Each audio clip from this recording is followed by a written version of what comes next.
हमने इतनी स्कीमें, इतना सब कुछ टैक्स पेयर्स का पैसा लगा लगा के इतने तरह के बजट्स निकाले,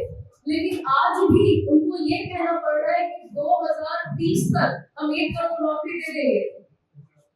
तो ये तो खैर बात की बात है कि अभी आप 5 साल और अपने को नीचे रखिए, फिर हम देखेंगे स्किल डेवलपमेंट करके आपका मतलब एक हवा में नंबर दे दिया कि 1 करोड़ युवाओं को नौकरी दे दी जाएगी। उसके पहले आते हैं थोड़ा, उसके पहले ऐसे आते हैं कि जो लेबर फोर्स पार्टिसिपेशन रेशियो एक चीज होती है, जो मुझे मालूम है कि आप सब प्रमुख पत्रकार लोग हैं, आप सबको मालूम है, लेकिन चूंकि हम लोग बहुत सारे घरों में पहुंच रहे हैं आपके जरिए, तो मैं जनता के लिए बता देती हूँ कि लेबर फोर्स पार्टिसिपेशन रेट उस चीज को कहते हैं कि भाई अगर एक जनसंख्या है उसमें कितने प्रतिशत लोग नौकरीशुदा है, नौकरी कर रहे हैं या एक्टिवली नौकरी की तलाश कर रहे हैं, वो नौकरियां उनको मिलेंगी। हमारे बिहार में कंपेयर टू नेशनल एवरेज सिर्फ 43% है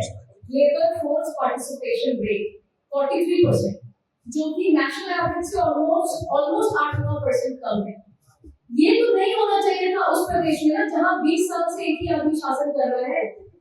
उसके अलावा जो ऑलरेडी एग्जिस्टिंग स्कीम्स थी, अभी वो कह रहे हैं मधुबनी में लगा देंगे स्किल यूनिवर्सिटी, फिर टैक्स पेयर का पैसा खर्च होगा, फिर कोई गारंटी नहीं। अभी जो ऑलरेडी चल रही है ये Kushal Yuva program, recognition of prior learning, Sankalp योजना, दीनदयाल उपाध्याय ग्रामीण कुशल योजना, उसके अलावा जो मेगा स्किल डेवलपमेंट के बहुत सारे प्रोग्राम्स चल रहे हैं, उनकी समीक्षा क्यों नहीं हो रही है? उनके तहत अब तक कई हजार नौकरियां मिल जानी चाहिए, वो नहीं हो रहा है।